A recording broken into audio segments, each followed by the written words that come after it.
Une rencontre exceptionnelle. Clara, peut-être le connaissez-vous, ce photographe anglais qui s'appelle Martin Parr, qui nous a habitués à faire des photos très déroutantes. Eh bien, il a été invité à la Goutte d'Or, dans ce quartier parisien, qui est plutôt un quartier méconnu et plutôt un quartier redouté. Et oui, Maïtena, la Goutte d'Or, pour nos amis non parisiens, c'est en fait le quartier, un des quartiers les plus mal famés de Paris. D'abord, c'est le quartier quand même de tous les records. Il y a 36% d'étrangers, contre une moyenne parisienne de 17%.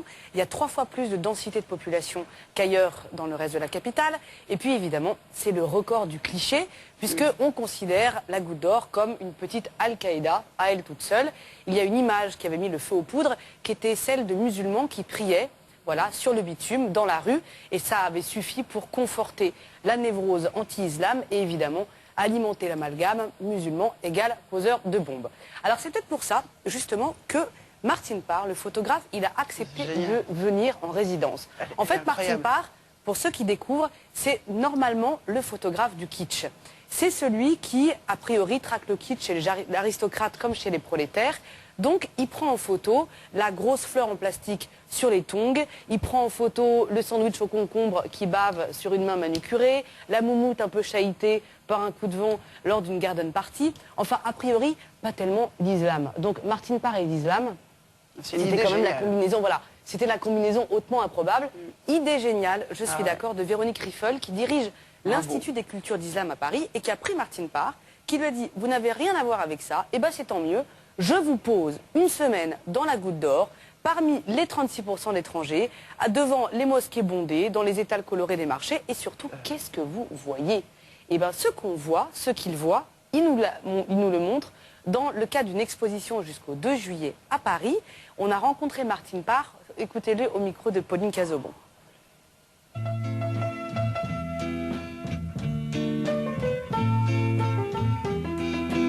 I have a long history in photography and I'm a very nosy person, so this is a great opportunity to find out about French urban life, not something I know much about, so this is why it's a welcome addition to my portfolio. Well, it's a very colourful area. You have all these cultures who've come to move here. They bring their icons, they bring their religions, so it's a very interesting, exciting place with incredible diversity, so that you're never short of subject matter.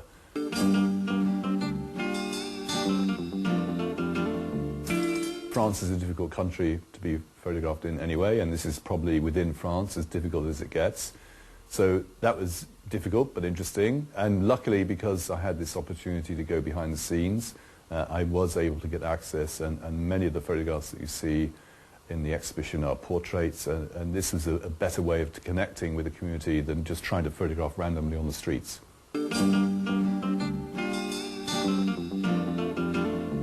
We have you know, big Muslim community in the UK, but there isn't that same friction associated with it. One of the most remarkable scenes is to see 2,000 people praying in the street on Friday, and this is something that wouldn't happen in the UK because they're all inside in the mosques. So I think this issue and problem with mosque building in France is one of the big differences between UK and France. I'm not a great you know, doctor of Islam. I mean, I come here, I photograph.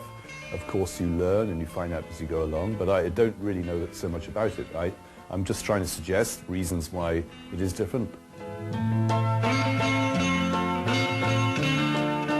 Quand on se dit parfois qu'on pourrait faire soi-même toutes les photos que font les photographes, quand on voit le travail de Martin Parr, on comprend que non, il y a bien l'œil du photographe. Et justement, lui, il regarde les choses dans ce qu'elles sont, dans leur réalité, et du coup, il enlève tous les fantasmes. Oui, c'est ça, c'est ça. C'est pas un regard qui dit au secours l'islam, c'est pas un regard qui dit non plus chic l'islam, c'est un regard qui dit commerçant dans sa boutique qui pose devant une tirelire en forme de cochon. Voilà.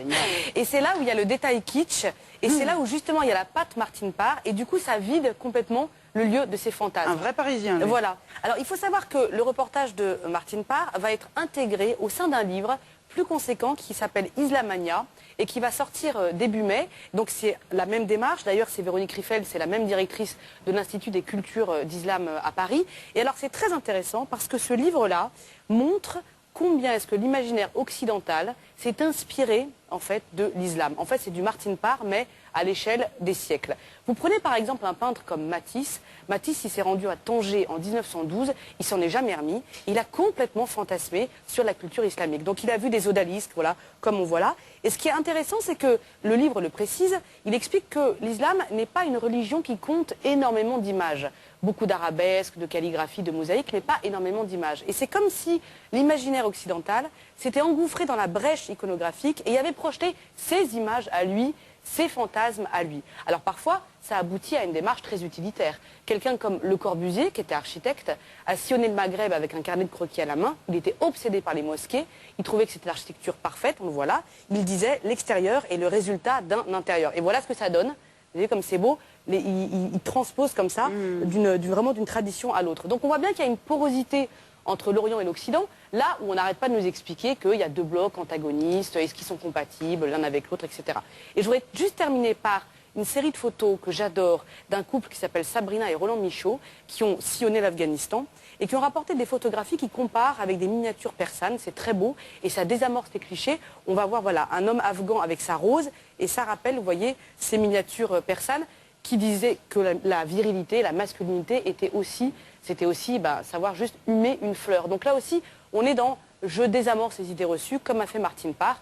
En tout cas, on est quand même très loin des Twin Towers et des burqas et des minarets qui, soi-disant, menacent les valeurs de la République grâce à la culture. Encore une fois, grande dame, expo jusqu'au 2 juillet à l'Institut des cultures d'Islam, donc à Paris, et le livre Islamania de Véronique Riffel aux éditions Beaux-Arts à sortir début mai. Thank you so much. Le journal.